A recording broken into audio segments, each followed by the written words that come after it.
కూడా వందనాలు తెలియజేస్తున్నాను. కొద్ది విషయాలు దేవుని వాక్యం మీద మార్కు సువార్త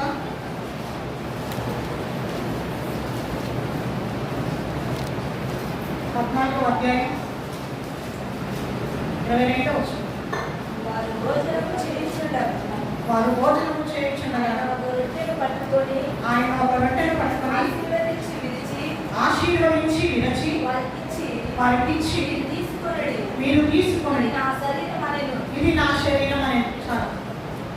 వారు భోజనం కూర్చున్నప్పుడు శిష్యులతో కలిసి, ఇది ఎప్పుడంటే యేసుక్రీస్తు వారు మరుసటి దినమున ఆయన అప్పగింపబడక ముందు, శిలువ మరణానికి ముందు రోజు ఆయన శిష్యులతో కలిసి భోజనానికి కూర్చున్నప్పుడు, ఆయన భోజనం చేసే ఆ సమయంలో ఒక రొట్టెను తీసుకొని దాన్ని విరచి ఆశీర్వదించి వాళ్ళకి ఇచ్చేసి దాన్ని వాళ్ళకి పెట్టి అని అంటున్నాడు, ఇది తినండి, ఇది తీసుకొని తినండి, ఇది నా శరీరము అంటున్నాడు. యేసుక్రీస్తు వారికి తెలుసు ఇక కొంత సమయంలో కొన్ని గంటల్లో నేను శిలువ మరణానికి అప్పగించబడిపోతున్నానని చెప్పి దానికి వాళ్ళకు జ్ఞాపకం చేస్తూ చక్కగానే చెప్తా ఉన్నారన్నమాట. ఇక కొద్ది నిమిషాల్లో కొన్ని గంటల తర్వాత నేను మీ మధ్యన ఉండను, శరీరానుసారముగా భౌతికంగా నేను మీ మధ్యలో కనిపించను, కాబట్టి దానికి సాదృశ్యముగా ఉన్నటువంటి నా శరీరమును మీరు తినండి అని చెప్పి, ఇది నా శరీరము, దీన్ని తినమని చెప్పి వాళ్ళకి చెబుతా ఉన్నాడన్నమాట. అయితే ఏంటి ఆయన శరీరము తినడం వలన ఏంటి మనకి ఫలితం, ఏంటి మనకి ప్రయోజనం? ఆయన శరీరము తినడం వల్ల ఏంటి మనకు ప్రయోజనం అని మనం చూసినట్లయితే, ఎవరైతే ఆయన ఎంతో విశ్వాసం ఉంచుతారో, ఎవరైతే ఆయనను ప్రభువుగా రక్షకుడిగా అంగీకరించుతారో వారందరూ కొరకు ఆయన శాశ్వతమైనటువంటి ఆధ్యాత్మికమైనటువంటి ఆహారమై యేసుక్రీస్తు వారు ఉన్నారు. నా శరీరము నిజమైన ఆహారం అని చెప్పి దేవుని వాక్యము సెలవిస్తాం. నేను నిజమైన ఆహారము అంటున్నాడు, కాబట్టి నిజమైన ఆహారం మీరు తినమని చెప్పి దేవుడు వారికి అక్కడ తెలియచేస్తా ఉన్నాడు అనమాట.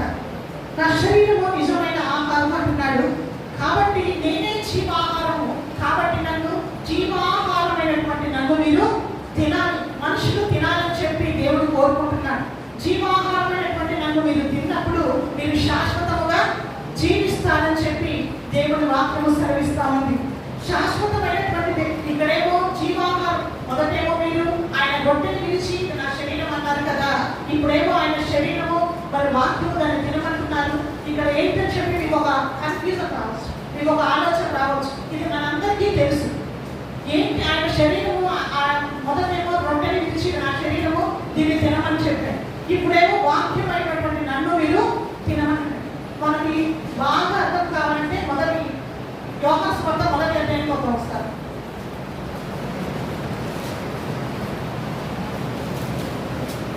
మొదటి వచనం చదవండి. ఆది యందు వాక్యం ఉండెను, వాక్యము దేవుని యందు ఉండెను, ఆ వాక్యము దేవుడై ఉండెను. ఇక్కడ వాక్యమైన నన్ను మీరు తినమని చెప్పి దేవుడి వాక్యం సెలవిస్తున్నారు. జీవాహారము నేనే అంటున్నాడు. జీవాహారము నేనే, పరలోకం నుండి దిగి వచ్చినటువంటి ఆత్మ సంబంధమైనటువంటి సజీవమైనటువంటి ఆహారం నేనే, కాబట్టి నన్ను మీరు తినండి అంటున్నాడు. అయితే ఆ శరీర సంబంధమైనటువంటి ఇక్కడ రొట్టెను చూపించారు మొదట, తర్వాత వాక్యమే ఆయన శరీరం అంటున్నారన్న దానికి నేను మొదటి అధ్యాయము 1వ వచనం చూపించాను. అక్కడ ఏం సర్విస్తుంది? ఆది యందు వాక్యము ఉండేది, వాక్యము దేవుని యందు ఉండేది, వాక్యమే దేవుడే, దేవుడే వాక్యం, వాక్యమే దేవుడు, అది వేరు వేరు కాదు. కాబట్టి దేవుడు అంటున్నాడు, వాక్యమైన నన్ను మీరు తినండి, మీరు శాశ్వతముగా జీవిస్తారని చెప్పి దేవుని వాక్యం సెలవిస్తాం. యోహాను సువార్త 6వ అధ్యాయం 51వ వచనం చూడండి. పరలోకము నుండి దిగి వచ్చిన జీవాహారమును నేనే. ఎవడైనా ఈ ఆహారము భుజించితే వాడు ఎల్లప్పుడూ జీవించు. మరియు నేనిచ్చు ఆహారమును లోకమునకు జీవము కొరకైన నా శరీరమే మీతో నిశ్చయముగా చెబుతున్నాడు. లోకానికి జీవము ఇచ్చేటటువంటి ఆహారం, మనకు ఆయన ఇవ్వబోయే ఆహారం ఏంటంటే ఆయన శరీరమే. ఇక్కడ వాక్యంలో ఉంది కదా, నేను లోకమునకు జీవము కలిగినట్లు నేను ఇచ్చేటువంటి ఆహారము నా శరీరమే చెప్పి దేవుని వాక్యము సెలవిస్తుంది. ఆయన ఎలా చెప్తున్నాడు? నిశ్చయముగా ఖచ్చితంగా చెప్తున్నాడు. మీరు ఆత్మ సంబంధమైనటువంటి జీవము కలిగి ఉండాలంటే మీరు నన్ను భుజించాలి, వాక్యమైన నన్ను మీరు తినాలి, అప్పుడే మీరు శాశ్వత కాలము జీవిస్తారు అని చెప్పి దేవుని వాక్యం సెలవిస్తుంది. ఆయన భుజించకపోతే మన ఆత్మలో జీవము ఉండదు. మన ఆత్మలో జీవం ఉండదు, మనకి పాప విముక్తి ఉండదు, పరలోక రాజ్యం ప్రవేశం అంతకన్నా ఉండదు. నేను చెప్పడం లేదు, ఆయన వాక్యమే సెలవిస్తుంది. నన్ను భుజించితేనే జీవాహారము నేనే ఉంటాడు. పరలోకం నుంచి దిగి వచ్చిన జీవాహారము నేనే, కాబట్టి నన్ను మీరు తినాలని చెప్పి దేవుడు ఆశపడతాడు. ఆయన మనం ఎప్పుడైతే తింటామో శాశ్వతముగా మనము జీవిస్తూ ఉంటామని చెప్పి దేవుని వాక్యము సెలవిస్తాం. అయితే ఆయన ఆహారమును మనము భుజించినప్పుడు తద్వారా మనకు కలిగేటటువంటి కొన్ని మేలులను నేను చెప్పాలని ఆశపడతా ఉన్నాను. యోహాను సువార్త 6వ అధ్యాయం 35వ వచనం. అందుకు యేసు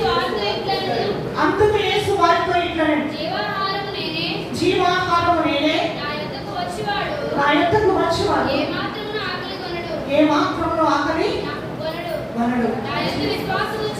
చాలా.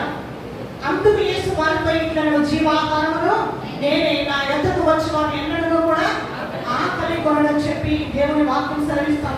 ఈ దినాల్లో అనేకులు ఆత్మీయ ఆహారం కోసం అనేక చోట్ల వెతకుచూ ఉన్నారు. ఆహారం కాని దాని కొరకు, శాశ్వతమైనటువంటి సంతృప్తిని ఇవ్వలేని దాని కొరకు మనుషులు ఆరాటపడుతూ ఉన్నారు, వాటిని వెతుకుతూ ఉన్నారు. ఆహారం కాని దాని కోసము వాళ్ళు ప్రయాసపడుతూ ఉన్నారు. వారి శ్రమను, వారి సమయాన్ని, వారి కష్టాన్ని వారు వ్యాయపరుచుకుంటా ఉన్నారు. యెషయా భక్తుడు ఒక మాట అంటా ఉన్నాడు. యెషయా 55:2వ వచనం చూడు. ఆహారము కాని దాని కొరకు మీరేలా రూకరించెదరు, సంతృష్టి కలుగజేయ దాని కొరకు మీ కష్టార్జితమై ఎందుకు వ్యాయపరచుదురు? నా మాట జాగ్రత్తగా ఆలకించుడి, మంచి పదార్థములు భుజించుడి, మీ ప్రాణము సారమైన దాని యందు సుఖింపనియుడి అని చెప్తున్న మంచి పదార్థములు భుజించుడి. జాగ్రత్తగా వినండి నా మాటను చెప్పి దేవుని వాక్యము సెలవిస్తాము.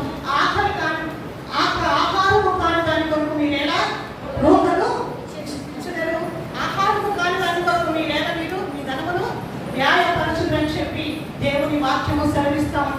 ఆహారము కాని దాని కొరకు అనేకులు ప్రయాసపడతా ఉన్నారు. ఆత్మీయ ఆహారం, మన ఆధ్యాత్మిక జీవము మన దేవుని వాక్యములో ఉన్నది. ఆ దేవుని వాక్యమును మనము భుజించినప్పుడు మనము శాశ్వతముగా జీవిస్తామని చెప్పి దేవుని వాక్యం సెలవిస్తామంది. జాగ్రత్తగా నా మాటలు వినండి అని చెప్పి దేవుని వాక్యము సెలవిస్తామంది. మంచి పదార్థములను మీరు భుజించండి. ఏంటా మంచి పదార్థం? ఆయన వాక్యం, ఆయన సువార్త, ఆయన వాక్యమే మంచి వాక్యం. మంచి పదార్థములతో కూడినటువంటి మంచి భోజనం. ఆయన వాక్యము మనకి జీవ ఆహారమై ఉందని చెప్పి దేవుని వాక్యం సెలవిస్తాం. ఈ లోకంలో అనేకమైనటువంటి మన సుఖభోగాల విషయమై మన యొక్క సమయమును, మన యొక్క ధనమును, మన యొక్క కష్టం అంతటిని కూడా మనము వ్యాయపరుచుకుంటాం. దేవుడు అంటున్నాడు, నేను నా యొద్దకు వస్తే మీరు నా వాక్యం మీరు భుజిస్తే మీరు శాశ్వతముగా జీవిస్తారు. మీరు ఇచ్చేటటువంటి ఆహారం మీరు తిన్నట్లయితే మీరు ఎన్నడూ కూడా ఆకలి కొనదు అని చెప్పి దేవుని వాక్యం సెలవిస్తుంది. మనం శాశ్వతమైన దాని కోసము మనం ప్రయాసపడాలి. ఆ శాశ్వతమైన దాని కోసము మనకి సంతృప్తిని ఇవ్వలేని దాని కోసము మనము ప్రయాసపడవద్దని చెప్పి దేవుని వాక్యం సెలవిస్తాం. అందుకే ఆయన నొక్కి చెప్తా ఉన్నాడు, నా మాటలు మీరు జాగ్రత్తగా వినండి చెప్పి దేవుని వాక్యం సెలవిస్తాం. మంచి పదార్థాలను భుజించండి, మీ ప్రాణము సారవంతమైనటువంటి దాని యందు నిలుపుకొనని చెప్పి దేవుని వాక్యము సెలవిస్తాం. మన ప్రాణము ఎక్కడ సారవంతంగా ఉంటుంది, మన ప్రాణానికి ఎక్కడ తృప్తి ఉంటుంది, మన ప్రాణానికి ఎక్కడ నెమ్మది ఉంటుంది, ఎక్కడ శాశ్వతముగా మనం జీవించగలము అంటే ఎప్పుడైతే మనము ఆయన వాక్యమైనటువంటి తన శరీరము మనం భుజిస్తామో అప్పుడే మనము శాశ్వతముగా జీవిస్తాము. మరెన్నడూ కూడా మనం ఆకలి కొనమని చెప్పి దేవుని వాక్యము సెలవిస్తుంది. దాని కొరకు మీరు ప్రయాసపడండి. అందుకే అంటున్నాడు, నా వాక్యమును నా శరీరము మీరు తినాలని చెప్పి దేవుడు ఆశపడతా ఉన్నాడు. ఆయన వాక్యము శరీరమైనటువంటి ఆయన వాక్యమును మనం భుజించడం వల్ల మనకు సంతృప్తి, ఆనందము కూడా కలుగుతుందని చెప్పి దేవుని లేఖనం సెలవిస్తాము. లూకా సువార్త 1వ అధ్యాయం 53వ వచనం చదువు.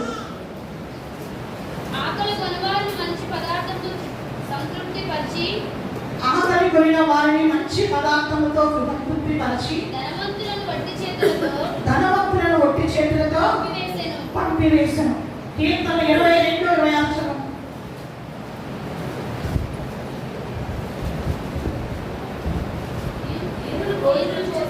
దీనులు భోజనం చేసి తృప్తి పొందుదురు. యెహోవాను వెదకువారు ఆయన స్తుతించుదురు. మీ హృదయంలో తెప్పరిల్లి నిత్యము బ్రతుకును. చాలా మన హృదయంలో తెప్పరిల్లి నిత్యము బ్రతుకుతాయంట. మనం ఆయన వాక్యాన్ని వెతకాలి. జీవమైనటువంటి ఆయన వాక్యాన్ని వెతకాలి. శాశ్వత కాలము మనం జీవించేటటువంటి ఆయన వాక్యమును మనము వెతకాలి. అప్పుడే మన హృదయంలో తెప్పరిల్లి ఆయన నిత్యము జీవించని చెప్పి దేవుని వాక్యము సెలవిస్తా ఉంది. ఆకలి పోయిన వారికి ఆహారము మంచి పదార్థములను తో సంతృప్తి పరచమని చెప్పి దేవుని వాక్యము సెలవిస్తుంది. మంచి ఆహారము మనకి దేవుని వాక్యమే మనకు మంచి ఆహారం అని చెప్పి దేవుని వాక్యము సెలవిస్తుంది. తేనె కంటే జుట్టు తేనె దారుల కంటే కూడా దేవుడిచ్చేటటువంటి వాక్యము ఆయన యొక్క సన్నిధిలో మనకి సంతృప్తి ఆనందము కలుగుతుందని చెప్పి దేవుని వాక్యము సెలవిస్తుంది. మధురమైనటువంటి ఆయన వాక్యము జుట్టు తేనె దారుల కంటే మధురమైన ఆయన వాక్యము మనము భుజించాలి. అలా భుజించినప్పుడు మనం ఎన్నడూ కూడా ఆకలి కొనము. మన ఆత్మకు సంతృప్తి కలుగుతుంది, మన ఆత్మకు ఆనందము కలుగుతుంది అని చెప్పి దేవుని వాక్యము సెలవిస్తాము. జీవమైనటువంటి శాశ్వతమైనటువంటి ఆయన వాక్యము మనము భుజించాలని చెప్పి దేవుడు ఆశపడతా ఉన్నాడు. అలాగే ఆయన వాక్యమైనటువంటి శరీరమైనటువంటి వాక్యమును ఆహారముగా మనం ఎప్పుడైతే భుజించుతామో మనకు ఆత్మలో బలము పొందుకుంటామని చెప్పి దేవుని వాక్యం సెలవిస్తాం. 1 యోహాను 2:14.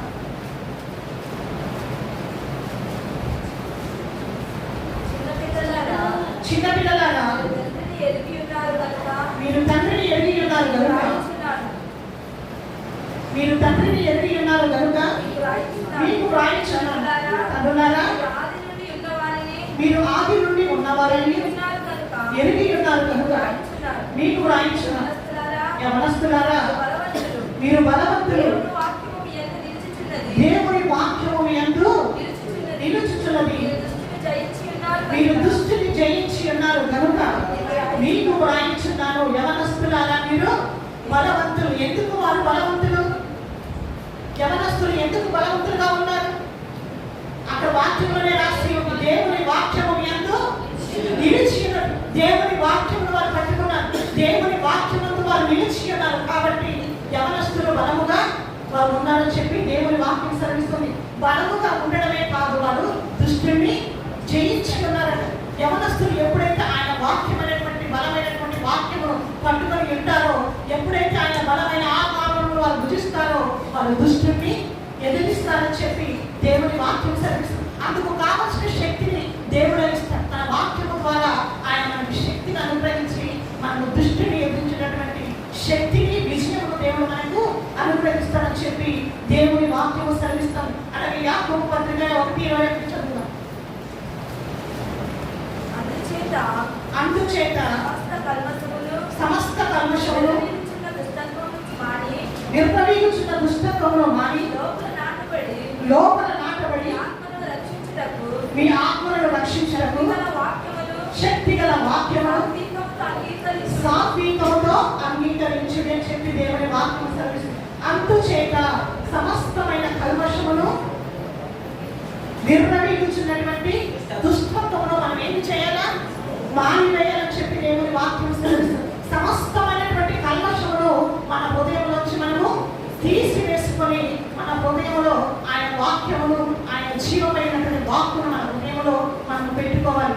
అలాగే దుష్టత్వం మన హృదయంలో నుంచి సమస్త దుష్టత్వాన్ని, ప్రతి చెడు ఆలోచన, ప్రతి చెడు తలంపును, ప్రతి చెడు చూపును సమస్తమును కూడా మనం ఏం చేసుకోవాలంట? తీసివేసుకోవాలంట. అప్పుడే మనము ఆయన వాక్యము ద్వారా మనము బలము పొందుకోగలుగుతాము, శక్తిని పొందుకోగలుగుతాము, అపవాది అయినటువంటి సాధనను ఎదిరించగలుగుతామని చెప్పి దేవుని వాక్యము సెలవిస్తాము. కాబట్టి మొదట మనల్ని మనము సరి చేసుకోమని కూడా దేవుని వాక్యం సెలవిస్తుంది. ఎప్పుడైతే మనము సమస్త కల్మషం నుంచి నిర్వహించున్నటువంటి విడిపించబడతామో అప్పుడే దేవుని వాక్యం మనకి బలాన్ని ఇస్తుంది, శక్తినిస్తుంది, మన శ్రమలలో మనకు విజయాన్ని ఇస్తుంది, సాతానుపై మనకు జయమిస్తుంది. కాబట్టి ఆయన వాక్యమును సాత్వికమైనటువంటి మనస్సుతో అంగీకరించమని దేవుని వాక్యము సెలవిస్తాం. సాత్వికమైనటువంటి మనస్సు మనకు కావాలి, దీన మనస్సు మనకు కావాలి. మంచి మనస్సుతో మనం ఆయన వాక్యమును మంచి సాత్వికముతో మనం అంగీకరించినప్పుడు ఆ హృదయం, మన హృదయంలో, మన జీవితాల్లో ఆ వాక్యము ఫలభరితముగా ఫలించడమే కాకుండా కార్య సాధకమును జరిగిస్తుంది, కార్యాన్ని సఫలము చేస్తుంది. మనము మంచి మనసుతో దాన్ని అంగీకరించాం, మంచి హృదయంతో మనం అంగీకరించాం. మన హృదయాన్ని కడుక్కోవాలి, మన అంతరంగాన్ని కడుక్కోవాలి, మన ఆలోచనలు కడుక్కోవాలి, మన చూపులను మనం పరిశుద్ధపరచుకోవాలి. మనం వేసే ప్రతి అడుగు కూడా పరిశుద్ధ మార్గం వైపు, మంచి మార్గం వైపు మనము వేయాలి. అప్పుడే ఆ వాక్యము ద్వారా మనం బలం పొందుకోగలుగుతాము, ఆ వాక్యము ద్వారా మనం శక్తి పొందుకోగలుగుతాము. ఆ వాక్యము ద్వారానే మనకి సమస్త విషయాల్లో కూడా దేవుడు విజయాన్ని అనుగ్రహిస్తారని చెప్పి దేవుని వాక్యము సెలవిస్తాము. అలాగే ఆయన శరీరమైనటువంటి ఆయన వాక్యమును మనం భుజించినప్పుడు మనకు జ్ఞానము, తెలివి కూడా దేవుడు అనుగ్రహిస్తారని చెప్పి దేవుని వాక్యం సెలవిస్తుంది. దేవుని వాక్యం మనకు సకల ఆశీర్వాదాలను అనుగ్రహిస్తుంది. ఆయన వాక్కులోనే, ఆయన వాక్యంలోనే మనకు సర్వ సంపదలు ఉన్నాయని చెప్పి దేవుని వాక్యం సెలవిస్తుంది. విధేయతకు ఎప్పుడు కూడా మన యొక్క హృదయం, మన జీవితము వాక్యానికి ఒక ఎలా ఉండాలంటే ఒక జ్ఞానయుతంగా ఉండాలి. విధేయతతో మనము జీవించాలి, దానికి కావలసినటువంటి జ్ఞానమును మనం పొందుకుంటామని చెప్పి దేవుని వాక్యం సెలవిస్తుంది. ధాన్యాలను జీవించినటువంటి ఆ యొక్క ధాన్యాలు జీవించిన దానియానికి దేవుడు ఎలాంటి జ్ఞానం ఇచ్చాడండి? పరలోక సంబంధమైన జ్ఞానం ఇచ్చాడు. తన తండ్రిని అనుసరించి, తన తండ్రి అడుగు జాడలో నడిచినటువంటి సొదొమోనికి ఎలాంటి జ్ఞానం ఇచ్చాడు? పర సంబంధమైనటువంటి జ్ఞానమును, భూలోక సంబంధమైనటువంటి జ్ఞానమును తనకు అనుగ్రహించాడు. దేవుని వాక్యము సెలవిస్తా ఉంది, సర్వ సంపదలు నా యొక్క గుప్తములైనవని చెప్పి కొలస్సీలో దేవుని వాక్యము సెలవిస్తాము. కాబట్టి ఆయన యొక్క పరలోక సంబంధమైన జ్ఞానమును మనం పొందుకోవాలంటే ఆయన వాక్యమైనటువంటి, శరీరమైనటువంటి వాక్యం మనము భుజించాలి.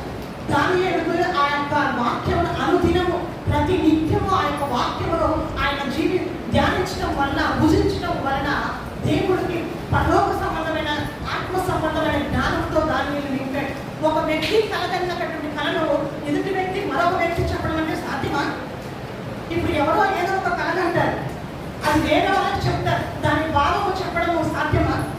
ఆ కళ చెప్పాలి, దాని భావము చెప్పాలి, అది అసలు సాధ్యమనేదా? కానీ దేవుని వాక్యమును ప్రతి నిత్యము భుజించడం వలన దేవుడు మనకు సాధ్యమని చెప్తా ఉన్నాడు. దానికి ఉదాహరణగా దానియేలును మన ముందు పెట్టాడు. ఆయన ఎప్పుడైతే అనుదినము దేవుని వాక్యాన్ని ధ్యానిస్తూ, ఆయన శరీరమైనటువంటి దేవుని వాక్యాన్ని ప్రతి దినము భుజిస్తూ దేవుని దగ్గర ఆయన ప్రార్థన చేస్తున్నప్పుడు పరలోక సంబంధమైనటువంటి జ్ఞానం దానియేలు పొందుకున్నాడు. రాసు కళను, కళ యొక్క భావాన్ని కూడా వివరించగలిగాడు. అందరిలో ప్రథమ స్థానాన్ని సంపాదించుకోగలిగాడు. కాబట్టి ఆయన శరీరమైనటువంటి వాక్యము ద్వారా మనకు జ్ఞానము కలుగుతుంది, మనకు తెలివి కలుగుతుంది. పరలోక సంబంధమైన జ్ఞానము, అలాగే పర సంబంధమైనటువంటి జ్ఞానం. సొలొమోను గురించి మనకు తెలుసు. ఆయన తన తండ్రి మార్గం అనుసరించి, నీ తండ్రి అయినటువంటి దేవుడు నువ్వు ఎప్పుడైతే పూర్ణ మనసుతో అంగీకరిస్తావో, నీ తండ్రి నడిచినట్టుగా నువ్వు ఎప్పుడైతే యథార్థంగా నడుచుకుంటావో నీకు నేను జ్ఞానం ఇస్తానంటాడు. ఆయన ఒక మాట అడిగాడు సొలొమోను, అయ్యా ఈ ప్రజలందరినీ నడిపించడానికి నాకు జ్ఞాన వివేకమును ఇమ్ము అన్నాడు. అంతే, ఆయన సమస్తములు కూడా సొలొమోనుకి ఇచ్చాడు. ఎంతటి జ్ఞానం ఇచ్చాడంటే పరాయి దేశస్తులు కూడా వచ్చి తనలో తన యొక్క జ్ఞానాన్ని శోధించాడు, తెలుసుకోవడం కోసం. అసలు నిజంగా ఆయన జ్ఞానవంతుడైనా, ఈయనకి ఇంతటి జ్ఞానం ఉందా అని చెప్పి షాబా దేశము రాణి వచ్చి ఆయన అనేకమైనటువంటి ప్రశ్నలు వేసి, కానీ ప్రతి ప్రశ్నకు కూడా ఆయన సమాధానం చెప్పాడు. నేను జ్ఞానవంతుడని చెప్పి, నా యొక్క కుమారుడు జ్ఞానవంతుడని చెప్పి దేవుడు అక్కడ సొలొమోను విషయంలో రుజువుపరిచాడు. మనకు కూడా అడుగుతాడు ఆయన. మనము అడిగితే ప్రతిదీ ఇస్తాం. జీవాహారమైనటువంటి ఆయన శరీరం అనేటువంటి వాక్యమును నిత్యము మనము భుజించినప్పుడు, మంచి మనసుతో మనము దాన్ని అంగీకరించినప్పుడు నీకు ఏది కావాలంటే అది ఇస్తాడా? నీవు ఎప్పుడు ఆకలి కొనమని చెప్పి ఆయన చెప్తా ఉన్నాడు. ఆయన ఆహారం భుజిస్తే నీవు శాశ్వత కాలము జీవిస్తావు అంటున్నాడు. అలాగే నీకు నిత్య రాజ్యంలో కూడా నీవు నాతో ఉంటావని చెప్పి ఆయన వాక్యం సెలవిస్తాము. అలాగే నీకు జ్ఞానం ఇస్తాను. అది పరలోక సంబంధమైన జ్ఞానము కావాలా, ఆత్మలకు సంబంధమైన జ్ఞానము కావాలా, ఇహలోక సంబంధమైనటువంటి జ్ఞానము కావాలా, నీవు ధనము సంపాదించుకోవడానికి నీకు జ్ఞానము కావాలా, నీవు పరపతి సంపాదించుకోవడానికి నీకు జ్ఞానము కావాలా, నీకు ఖ్యాతి సంపాదించుకోవడానికి నీకు జ్ఞానము కావాలా, లేక ఆత్మ సంబంధమైనటువంటి విషయాల్లో నీవు జ్ఞానవంతుడిగా ఉండాలా, నీకు ఏది కావాలో దేవుడు నడువు. ఆయన వాక్యమైనటువంటి, ఆయన శరీరమైనటువంటి ఆయన వాక్యము నీవు భుజించు, ప్రతిదినము భుజించు. అప్పుడు నీకు సమస్తము కూడా సాధ్యమని చెప్పి దానియేలు ద్వారా దేవుడు మనకు తెలియజేస్తా ఉన్నాడు. ఆయన యొక్క వాక్యమును భుజించడం వలన మనకు సమృద్ధి కూడా దేవుడు ఇస్తామని చెప్పి దేవుడి వాక్యము సెలవిస్తాము. అలాగే ఆయన వాక్యమును మనం భుజించినప్పుడు ఎన్నటికీ కూడా మనము నిత్యము జీవిస్తామని చెప్పి దేవుడి వాక్యం సెలవిస్తాం. అదే యోహాను సువార్త 6వ అధ్యాయం 58వ వచనం.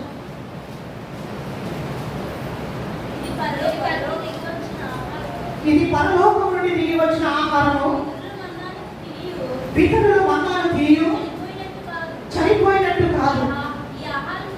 ఈ ఆహారము తినేవాడు ఎల్లప్పుడూ జీవించునని నిశ్చయముగా మీతో చెప్పుచున్నాను. చాలా నిశ్చయముగా నేను మీతో చెప్పుచున్నాను చెప్పి దేవుని వాక్యం సెలవిస్తాము. దీనికంటే ముందుగా ఇప్పుడు మనము దానియేలు గురించి తెలుసుకున్నాము కదా. ఆయన పరలోక సంబంధమైనటువంటి ఆత్మ సంబంధమైన జ్ఞానం పొందుకున్నాడని చెప్పి, అయితే దావీదు భక్తుడు కూడా అంటున్నాడు, ఆయన వాక్యం మీద ఆయన లక్ష్యం ఉంచడం వల్ల వృద్ధుల కంటే విశేషమైనటువంటి జ్ఞానము ఆయనకు కలిగిందని చెప్పి 119వ కీర్తన 100వ వచనంలో దేవుని వాక్యం సెలవిస్తాము. ఒకసారి చదువుదాము. 119వ కీర్తన.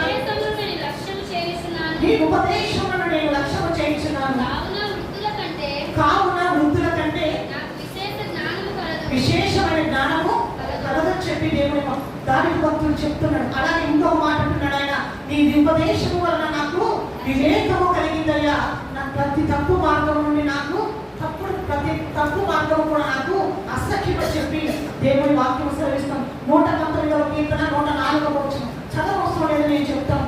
ఆయన ఉపదేశమును ఆయన అంగీకరించడం వలన, దాని యందు లక్ష్యం ఉంచడం వలన వివేకము కలిగిందట. ప్రతి తప్పు మార్గము కూడా ఎలా కనిపిస్తుందంట? అసహ్యంగా కనిపిస్తుందంట. ఆయన జీవ వాక్యము, శాశ్వతమైనటువంటి ఆయన వాక్యము, సజీవమైనటువంటి ఆయన వాక్యము మన హృదయంలో ఉన్నప్పుడు ప్రతి తప్పుడు మార్గము కూడా మనకి ఎలా కనపడుతుంది? అసహ్యంగా కనపడుతుంది. ప్రతి చెడును కూడా మనము అసహించుకుంటాం. కాబట్టి నిత్యము ఆయన వాక్యము మన హృదయంలో ఉండాలని చెప్పి దేవుని వాక్యం సెలవిస్తాం. అలాగని చెప్పి ఆయన వాక్యమును మన జేబు సంచిలో, మన సంచిలో ఉంచుకుంటే సరిపోతుందా? మన హృదయం అనే సంచిలో దాన్ని భద్రపరచుకో. ఆ హృదయం అనే సంచిలో మనం ఆయన ఒక వాక్యాన్ని ఉంచుకొని దాన్ని ప్రతి నిత్యము మనం ఏం చేయాలి? ధ్యానం చేయాలి. ప్రతి నిత్యము దాన్ని ధ్యానం చేస్తూ, దాన్ని భుజిస్తూ, దాన్ని నెగలిస్తూ ఉన్నప్పుడు మనకు వృద్ధుల కంటే విశేషమైన జ్ఞానంతో దేవుడిస్తాడంట. అంతేకాదు ప్రతి చెడు మార్గంలో కూడా ఈనాడు అనేక మంది క్రైస్తవులు చెడు మార్గంలో, దుర్మార్గతలో జీవించడానికి గల కారణం ఏమిటి? ఆయన జీవమైనటువంటి వాక్యాన్ని మన హృదయంలో ఉంచుకోకపోవడమే, దాని ఎందు మనము మనస్సు పెట్టకపోవడమే, దాని ఎందు మనము లక్ష్యం ఉంచకపోవడమే, ఆయన ఆజ్ఞలను మనము అనుసరించకపోవడం. ఎప్పుడైతే ఆయన వాక్యము మన హృదయంలో ఉంటుందో పాపానికి మనలో చోటు ఉండదు, చెడుకి మనలో చోటు ఉండదు. అంత మాత్రమే కాదు, చోటు ఉండకపోగా దాన్ని మనం ఎలా చూస్తామంట? అసహించుకుంటాం. పరిశుద్ధులకి చెడు మార్గము అసహ్యం, పాపము అసహ్యం. మన దేవుడు పరిశుద్ధుడు కాబట్టి ఆయన చెడును అసహించుకుంటాడు, అపవిత్రతను అసహించుకుంటాడు. కాబట్టి ఆయన విధముగా మనము కూడా నిత్యము మన హృదయం అనే సంచిలో ఆయన వాక్యాన్ని భద్రపరచుకోవాలి. పశువులను మనం చూసినప్పుడు పొలంలోనికి వెళ్ళి బయట మేత వేసి వస్తుంది. మేత వేసినప్పుడు ఒకేసారి మొత్తం తినేది. దాన్ని ఒక పక్కన సంచిలో అది దాచుకుంటే, ఆహారపు సంచి దాచుకొని అవి ఇంటికి వచ్చినప్పుడు ఆ యొక్క నీళ్లు తాగి పడుకున్నప్పుడు నిదానముగా మెల్లిగా దాన్ని ఏం చేస్తే నెమరు వేస్తూ ఉంటే దాని నోరు ఆడుతూనే ఉంటుంది, దానికి ముందర గడ్డి ఉండదు. అలాగే నువ్వు ఈ దేవుని సన్నిధిలో బోధింపబడుతున్నటువంటి ప్రతి వాక్యం, జీవ గ్రంథంలో రాయబడినటువంటి ప్రతి వాక్యము నీ నీవు ధ్యానిస్తున్నటువంటి ప్రతి వాక్యము కూడా నీ హృదయం అనే సంచిలో భద్రపరచబడాలి. అలా హృదయం అనే సంచిలో భద్రపరచబడినప్పుడు నీవు ఖాళీగా ఉన్నప్పుడు లేదా నీవు పని చేసుకుంటున్నప్పుడు కూడా ఆ వాక్యాన్ని నీవు ధ్యానం చేస్తూ నెమరు వేసుకుంటూ ఉన్నప్పుడు నీవు నిత్య జీవము కలిగి జీవిస్తావు. నీవు జ్ఞానము నీకు దొరుకుతుంది, నీకు సంతృప్తి దొరుకుతుంది, నీకు సమృద్ధి దొరుకుతుంది. ప్రతి శ్రమలో నీకు ఆదరణ దొరుకుతుంది, ప్రతి ఇరుకులో నీకు విశాలత కనబడుతుంది. ఆయన వాక్యం మన హృదయంలో ఉంచుకోవాలి, ఆయన వాక్యం మీద మనం దృష్టి ఉంచాలి. అంతేకాని ఆ యొక్క వాక్యం విని ఏదో విన్నాము వచ్చాము వెళ్ళిపోయినట్టు ఉంటాం వల్ల దానివల్ల ఏమి ప్రయోజనము పొందుకోలేదు. ఆయన వాక్యము మన హృదయంలో ఉండడం వల్ల మనం పరిశుద్ధమైనటువంటి మార్గంలో, నీతి మార్గంలో, మన దేవునికి ఇష్టమైన మార్గంలో మనము నడవగలుగుతాం. కాబట్టి మన హృదయంలో దేవుని వాక్యము ఉండాలి. ఆయన వాక్యాన్ని భద్రపరచుకోవాలి. దావీదు భక్తుడు అలాగే భద్రపరచుకున్నాడు. ఆయన వాక్యం మీద ఆయన లక్ష్యం ఉంచాడట. అంటే ఆయన మనసు మొత్తము కూడా దేవుని వాక్యం మీదే ఉంది. ఆయన శాసనములను ఆయన నడుచుకోవడానికి వారి ప్రకారం ఆయన చాలా ఇష్టపడ్డాడు. ఇక్కడ దేవుని వాక్యం సెలవిస్తాం. మీరు మనం చదివిన యోహాను సువార్త 6:58లో మీ పితరులు తిని మన్నాను వారు చనిపోయారు కదా, అలాంటిది కాదు ఈ ఆహారం. ఈ ఆహారం శాశ్వతము కలిగిన జీవితం చేసేటటువంటి ఆహారం. నేను చెప్పట్లేదు, ఇక్కడ దేవుని వాక్యం. కాబట్టి దేవుని ఆయన శాశ్వతమైనటువంటి శాశ్వత జీవాన్ని ఇచ్చేటటువంటి ఆయన వాక్యం మనము భుజించాలని చెప్పి దేవుని వాక్యము సెలవిస్తా ఉంది. అయితే ఏ విధంగా ఈ వాక్యాన్ని మనం భుజించాలి? ఏ విధముగా ఈ వాక్యాన్ని మనం భుజించాలి? ఇప్పుడు ఆయన వాక్యాన్ని వింటున్నాము, ఆయన వాక్యాన్ని చదువుతూ ఉన్నాము, ఆయన వాక్యాన్ని మన హృదయంలో ఉంచుకోవాలని చెప్పాను. దాన్ని ఏ విధముగా మనము భుజించాలి? సాత్వికమైనటువంటి మంచి మనసుతో వాక్యమును అంగీకరించి మన హృదయంలో దాన్ని ఉంచుకొని మన హృదయంలో దాన్ని పెట్టుకున్నప్పుడు విశ్వాసం అనే చేతితో మనము దాన్ని తినాలి. మన హృదయంలో, పరిశుద్ధమైనటువంటి హృదయంలో ఆయన జీవవాక్యాన్ని పెట్టుకొని విశ్వాసం అనే చేతులతో మనము దాన్ని భుజించాలి. ఆ విశ్వాసం అనే చేతులతో మనము భుజించినప్పుడు మనకు ఆయన నిత్య జీవాన్ని ఇస్తాడు. ఆయన పరలోక రాజ్యంలో మనకు ప్రవేశం ఉంటుందని చెప్పి దేవుని వాక్యం సెలవిస్తా ఉంది.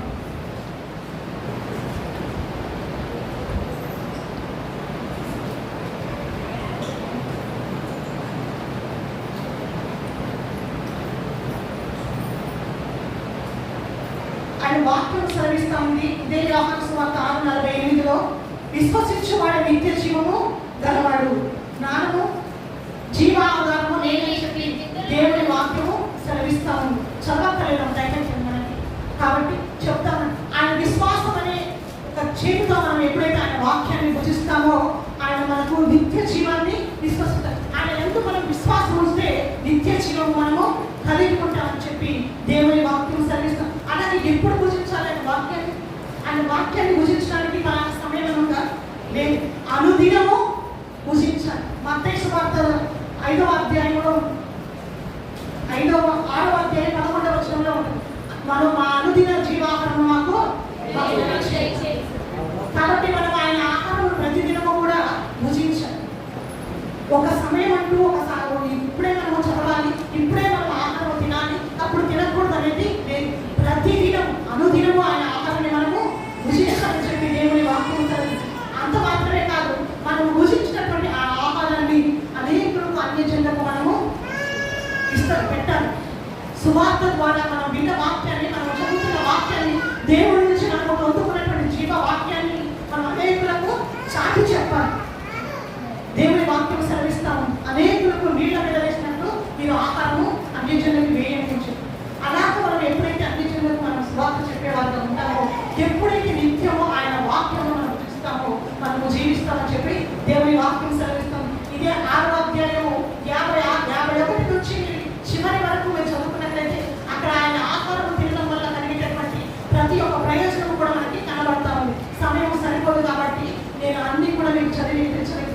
ఆయన వాక్యం ఆయన ఎంత తండ్రి వల్ల ఆయన ఎలా జీవించుచున్నాడో, ఆయన తండ్రి తన భూమి మీదకి పంపించాడు కాబట్టి ఆయన తండ్రి మూలంగా ఎలా జీవిస్తున్నాడో మనము కూడా ఆయన శరీరము తిన్నప్పుడు కుమారుడైన యేసుక్రీస్తు ద్వారా మనము నిత్యము బ్రతుకుతామని చెప్పి దేవుని వాక్యం సెలవిస్తుంది. ఆయన వాక్యంతో మనం నిలిచినప్పుడు నిత్య జీవానికి దేవుడు మనల్ని వారసులుగా చేస్తానని చెప్పి ఆయన వాక్యం సెలవిస్తాం. కాబట్టి రాత్రికాల సమయంలో మనము పొద్దున ఆయన యొక్క బండ నుంచి కొట్టబడినటువంటి దాహాన్ని తీర్చే దేవుడు అని చెప్పి దేవుడు ఉదయకాల సమయంలో మాట్లాడాడు. ఇప్పుడు నేనే జీవాహారం ఉన్నాను అంటున్నాడు. నా శరీరము మీరు తినేలా మీరు నిత్యము బ్రతుకుతారంటున్నాడు. నిత్య జీవానికి పరలోకానికి మీరు వారసులు అవుతారు. పరలోకాన్ని మీరు స్వతంత్రించుకోవాలని చెప్పి దేవుని వాక్యము సెలవిస్తాం. కాబట్టి ఎలాంటి కృప మన దేవుడు అనుగ్రహించాలని చెప్పి అందరూ మోకరించినట్లయితే ప్రార్థన చేసుకుంటాం.